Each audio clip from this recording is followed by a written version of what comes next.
So, what's so great about Kew? No, not the one in London, the one in Toronto. Kew Gardens Toronto is located in East Toronto. It is in the heart of a community known as the Beaches. The park extends from the shores of Lake Ontario to the hustle of Queen Street East.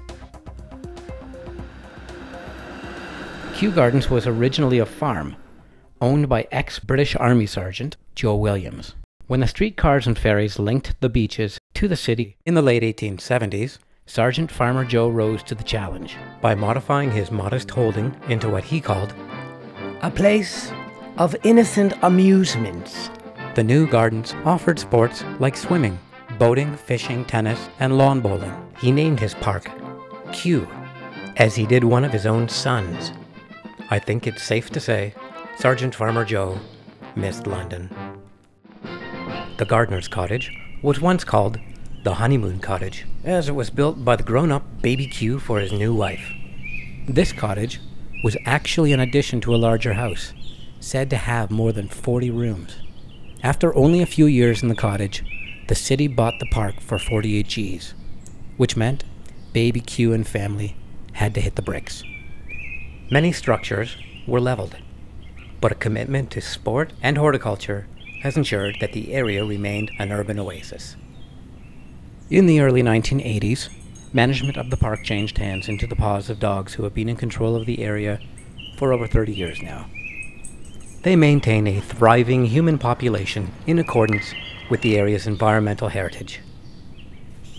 The area was rebranded from the Beaches to the Beach in 2006. I will refer to the area as the Beaches because I am a crusty throwback. There is a high density of excellent independent cafes, pubs, and restaurants in the area.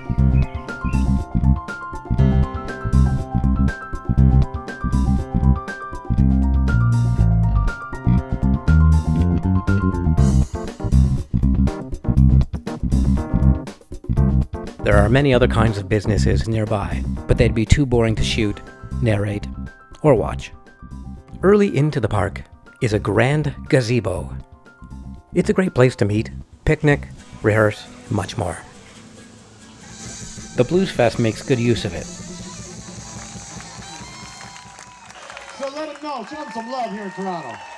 But by no means is music contained to the gazebo. Music seems to have infected every area of the park.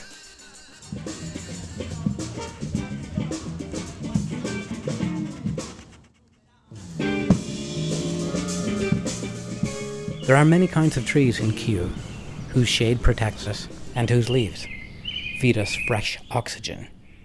Almost everywhere you walk, there are roots below you. I am staggered by the out-of-scale magnificence of the mighty oaks of Kew. This one I call Leon is my favorite. I don't know if he's the biggest oak in the yard, but he's definitely a badass. His one giant lower arm weighs as much as 2 city buses. Nah, I made that up. But I had you thinking.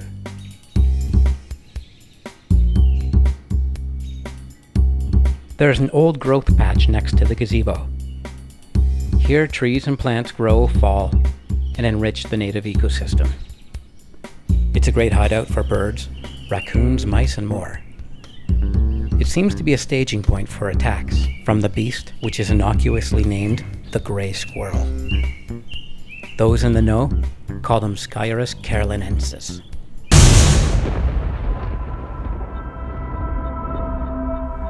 This relative of the Snipius carnivora has been known to steal sandwiches, phones, wallets, even cutlery. If you feed the Squirrels carolinensis, they will see your kindness as weakness, follow you home, and kill you while you sleep, quite possibly with your own cutlery. Dogs patrol the park for these criminals. Elite forces are kept on leash, ready to paint the oaks red on command.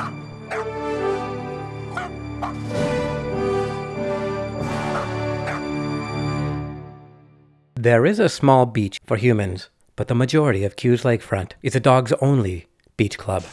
They do allow their own pets in, as it's good for them to socialize. Be warned, the pack will notice if anyone enters without a master. Here, I deem it prudent to retreat to the safety of the snack bar.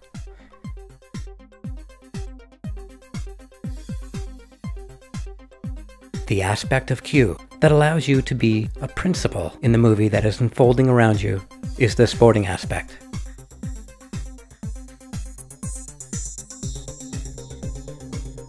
The tennis club and lawn bowling clubs are the most hospitable sporting organizations I've met on the beaches so far.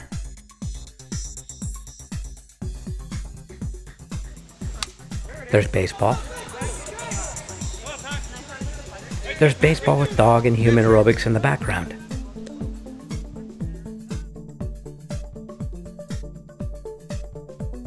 The path that runs through Kew connects to a greater system that can bring you right downtown, though it's a little grouse and confusing past the 5K mark.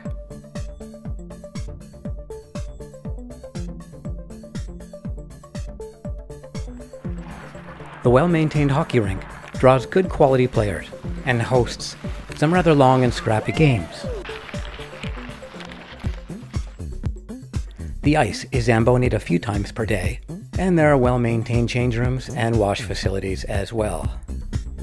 Some people have even been known to sneak in after hours for a lone power skate. Slap shots are not suggested past the posted hours. No matter how you enjoy Kew, it's easy to feel as though you've become part of the park.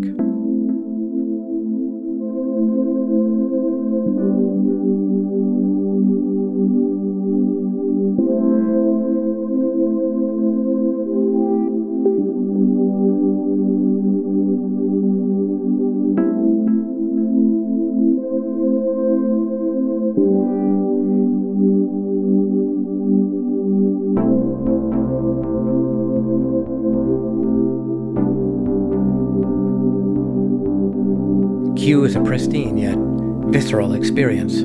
Cleansing power of dirt, the soothing chatter of leaves, and floral scents as heady as a rich lady's perfume on a condo elevator ensures that your experience at Kew remains rooted not only in your visual memories, but in your very consciousness. What I asked was, what's so great about Kew? I can only answer that question with a question. What's not great about Kew? Unless you suffer from extreme hay fever, or if you're allergic to bees.